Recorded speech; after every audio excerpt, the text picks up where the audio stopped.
கரப்பான்பூச்சியை பற்றின சில சுவாரஸ்யமான தகவல்கள் தான் பார்க்க போகிறோம். இப்போ வாங்க வீடியோக்குள்ளே போகலாம். கரப்பான்பூச்சிகள் எதை வேணாலும் சாப்பிடக்கூடிய அனைத்துண்ணி. இது ஒரு பூச்சி வகையை சேர்ந்தது. கரப்பான்பூச்சி 30 கோடி ஆண்டுகளுக்கு முன்னாடி இருந்தே இருந்திருக்கு. அணுகுண்டு வெடிச்ச போது கூட இது உயிரோட இருந்திருக்கு அப்படின்னு சொன்னா உங்களால நம்ப முடியுமா?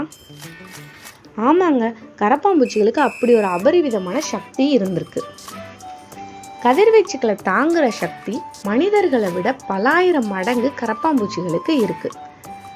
கரப்பான்பூச்சிகள் எந்தவித உணவுமே இல்லாம 3 மாதங்கள் வரைக்கும் கூட உயிர் வாழும். ஒரு ஜோடி கரப்பான்பூச்சினால ஒரு வருஷத்துல 4 லட்சம் பூச்சிகளை உருவாக்க முடியும்.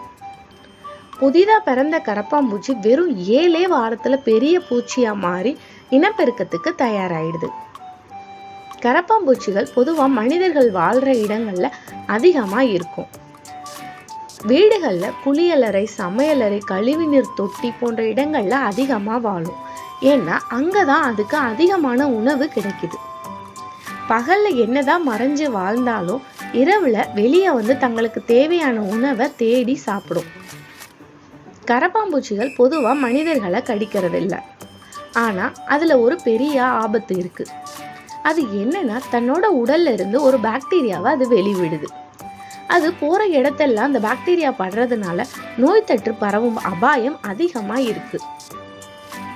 கரப்பான்பூச்சியோட தலையை வெட்டுனா கூட அது 2 வாரம் வரைக்கும் உயிரோட இருக்கும். கரப்பான்பூச்சியோட ரத்தத்துல ஹீமோகுளோபின் இல்லாததுனால அதோட ரத்தம் வெண்மை நிறமா இருக்கும். எவ்வளவு அசுத்தமான இடத்துல கரப்பான்பூச்சிகள் இருந்தாலும் அதுகளுக்கு நோய் தொற்று ஏற்படுறதில்ல.